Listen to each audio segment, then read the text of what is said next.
Baik, selamat siang. Perkenalkan, saya Moses Yonan, calon guru penggerak angkatan 9 Kabupaten Papua, Provinsi Papua Barat. Pada saat seperti ini saya akan melakukan wawancara dengan Ibu Kepala Sekolah, Ibu Nurul Hayatades, SPDSD. Ibu Kepala Sekolah SDN. Baik, terima kasih Bu atas waktu dan kesempatan yang diberikan kepada saya untuk dapat melakukan wawancara pada kesempatan. Apakah kita bisa memulai wawancara? Baik, saya akan mengajukan beberapa pertanyaan. Pertanyaan yang pertama, selama ini bagaimana Ibu dapat mengidentifikasikan kasus-kasus yang merupakan dilema etika atau moral? Selama ini saya mengamati suatu permasalahan yang terjadi menyimpulkan informasi yang faktual dan menentukan sesuatu keputusan mengacu berdasarkan peraturan. Selama ini juga bagaimana Ibu menjalankan pengambilan keputusan di sekolah, terutama pada saat Ibu mendapatkan kasus-kasus di mana ada dua kepentingan yang sama-sama benar dan sama-sama mengandung nilai. Dalam pengambilan keputusan harus selalu dikembangkan semua pada aturan. Setiap pengambilan keputusan saya selaku yang menjalankan atau menjalannya hubungan dengan rekan sejawat atau teman-teman guru yang mempunyai kasus tersebut, memastikan bahwa keputusan tersebut benar-benar dipahami. Dalam arti suatu keputusan yang diambil harus berdasarkan fakta atau kenyataan hingga memastikan bahwa keputusan tersebut benar-benar dipahami karena selalu dalam alasan dibalik sesuatu yang terjadi. Selanjutnya pertanyaannya, langkah-langkah atau prosedur seperti apa yang bisa Ibu lakukan di sini? Yang pertama ya kita harus mengadakan rapat, mengambil suatu keputusan yang harus menjadi penentuan bahwa kasus tersebut bisa diselesaikan. Itu yang pertama. Yang kedua, saya akan datang ke lapangan atau ke guru tertentu untuk menanyakan apa yang harus dibuat atau dikembangkan nanti sehingga sesuai itu dapat kita mengambilkan suatu keputusan sehingga dia bisa menuju di kelas berikut atau tidak itu. Selanjutnya Ibu, hal-hal apa saja selama ini yang Ibu anggap efektif dalam mengambil keputusan pada kasus-kasus lain? Kalau saya merasa sesuatu pengambilan objek permasalahannya di lapangan, saya mengobrol dengan tim manajemen sekolah atau teman-teman guru yang lain, jajaran Kepsek atau guru senior di dalam pendapatnya, suatu ada keputusan bersama begitu.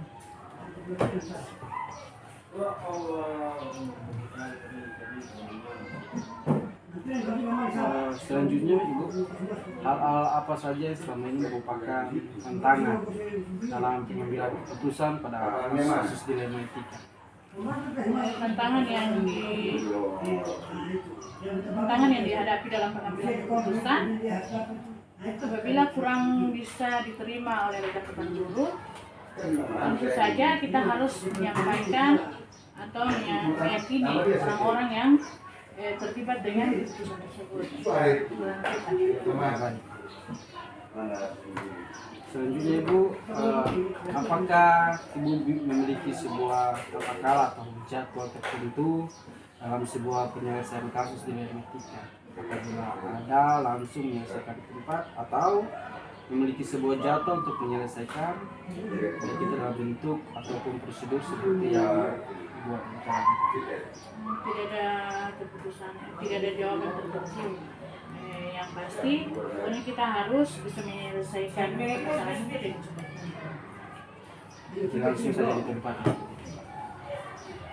Selanjutnya, adakah seseorang atau faktor-faktor yang selama ini mempermudah atau membantu ibu dalam pengambilan keputusan dalam kasus-kasus dilema etika? Ada wakil kepala sekolah atau teman-teman guru yang ada di sekolah ini. Baik, berarti semua guru berperan aktif dalam pengambilan keputusan. Selanjutnya yang terakhir Ibu, dari semua hal yang telah disampaikan, pembelajaran apa yang dapat Ibu petik dari pengalaman Ibu dalam mengambil keputusan dilema etika? Pengalaman saya, semua guru terbaik yang berpengalaman dalam kita belajar dari berbagai kejadian untuk setiap kasus permasalahan yang terjadi di lapangan atau di sekolah. Itu semua guru ikut terlibat dalam keputusan dilema dan segala keputusan yang diambil dari semua dilema etika yang ada berarti ada andil dari guru senior, kepala sekolah beserta staf guru yang ada di sekolah. Baik, terima kasih Bu. Demikian pengalaman pertanyaan-pertanyaan saya juga. Semoga apa yang menjadi pengalaman Ibu semoga bermanfaat bagi kita semua. Baik, sekian dan terima kasih. Saya Moses Yuyanan, calon guru penggerak angkatan 9 Fakfak Papua Barat, telah menyelesaikan pertanyaan-pertanyaan saya diskusi dengan Ibu Kepala Sekolah Ibu Nurai Kami selaku Kepala Sekolah SD Desa Kayu Merah. Terima kasih, salam dan bahagia. Baik Ibu, terima kasih atas waktu dan kesempatannya. Perkenalkan, nama saya Moses Yuyanan, calon guru penggerak angkatan 9. Sekarang sedang menempuh pendidikan, tempat tugas saya di SD Impres Kayu Merah. Dan saya bersama Ibu Bu Jacqueline Warjukur, Kepala SMP PK Fakfak. Baik Ibu, terima kasih atas waktu yang kesempatan diberikan kepada saya untuk dapat mewawancarai Ibu pada hari ini. Ada beberapa pertanyaan yang akan saya berikan kepada Ibu dan untuk mendapat jawabannya dari Ibu. Jadi kita langsung saja Ibu. Silakan. Baik, untuk pertanyaan yang pertama, selama ini bagaimana Ibu dapat mengidentifikasi kasus-kasus yang merupakan dilema etika atau bujukan moral? Ya, baik. Selama ini kasus-kasus yang merupakan dilema etika atau bujukan moral adalah kasus-kasus yang kami temukan yang terjadi kesamaan atau kedua pihak merasa sama-sama benar. Baik, selanjutnya Ibu, pertanyaan yang kedua. Selama ini bagaimana Ibu menjalankan pengambilan keputusan di sekolah, terutama untuk kasus-kasus di mana ada dua kepentingan yang sama-sama benar atau sama-sama mengalami nilai kebajikan? Iya, untuk kasus seperti demikian kami biasanya melalui musyawarah atau diskusi bersama untuk mufakat agar kita mencari akar permasalahan dari masalah yang sedang terjadi. Baik. Pertanyaan yang ketiga, langkah-langkah atau prosedur seperti apa yang bisa Ibu lakukan selama ini?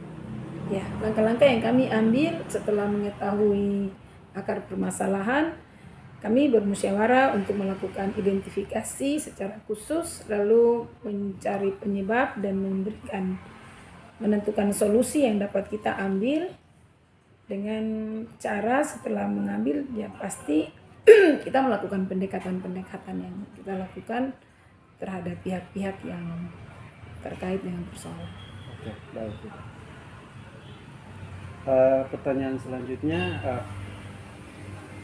hal-hal apa saja yang selama ini merupakan tantangan dalam pengambilan keputusan pada kasus dilema etika? Tantangan yang kita temukan kebanyakan dari siswa, karena kadang siswa merasa mereka masih memiliki sekolah asal begitu, sehingga mereka datang tapi kita memberikan saran apa hasil pembicaraan, ya kita rangkul mereka secara keluarga dan kita bina saja. Pertanyaan selanjutnya, apakah Ibu memiliki sebuah tata cara atau jadwal tertentu dalam sebuah penyelesaian kasus dilema etika? Apakah langsung menyelesaikannya di tempat atau memiliki sebuah jadwal untuk menyelesaikannya, baik itu bentuk atau prosedur seperti apa yang Ibu jalankan? Baik, untuk untuk membuat tata kala atau jadwal sepertinya tidak ada ya, karena kita berharap tidak ada persoalan begitu, tapi kita semua tidak luput dari keterbatasan, sehingga kalau ada persoalan kita biasa langsung tidak tinggal diam, tapi kita langsung ambil tindakan untuk menyelesaikan pada saat itu melalui beberapa cara yang bisa ditangani. Oke, baik, terima kasih. Pertanyaan selanjutnya, Ibu, adakah seseorang atau faktor-faktor apa yang selama ini mempermudah atau membantu Ibu dalam pengambilan keputusan dalam kasus-kasus dilema etika? Iya, jadi keputusan yang diambil selama ini saya bersama rekan-rekan guru semua. Jadi tidak keputusan saya sendiri, tapi keputusan bersama. Lalu kita akan koordinasi dengan pihak-pihak lain seperti orang tua, komite, dan juga yayasan sebagai pengelola lembaga ini. Oke, baik. Pertanyaan yang terakhir, Ibu. Dari semua hal yang Ibu sampaikan tadi atau secara garis besarnya, pembelajaran apa yang dapat Ibu petik dari pengalaman Ibu dalam mengambil keputusan dilema etika? Ya, dari pembelajaran yang dapat kita petik dari kegiatan atau peristiwa-peristiwa dalam keputusan dilema etika, bahwa sebagai manusia pasti kita tidak luput dari kekeliruan atau kesalahan. Oleh karena itu, kembali ke diri kita sendiri, mari kita siap dan buka diri, serta kita bersandar sepenuhnya kepada Tuhan. Karena Tuhanlah sumber kekuatan untuk kita melakukan segala sesuatu dan penolong untuk mengatasi segala persoalan, sehingga kita berharap anak-anak, terutama kita dalam lembaga pendidikan ini, bisa membawa anak-anak menjadi generasi emas yang baik dengan berkarakter yang baik juga. Terima kasih. Baik, terima kasih Ibu atas waktu dan kesempatan yang diberikan kepada kami. Semoga apa yang kita diskusikan dari pertanyaan yang Ibu sampaikan tadi menjadi satu masukan buat kami semua dalam melaksanakan tugas dan tanggung jawab kita sebagai seorang guru. Baik, terima kasih atas kesempatan ini. Sekian dari kami. Saya Moses Yayana, calon guru penggerak angkatan 9 Kabupaten Fafak, bertempat tugas di SSDN Pres Kayu Merah bersama Ibu Kepala Sekolah Jekli Warjukur dari SMP IPK Fafak. Selamat siang, salam dan bahagia. Salam bahagia, terima kasih. Ya, sukses.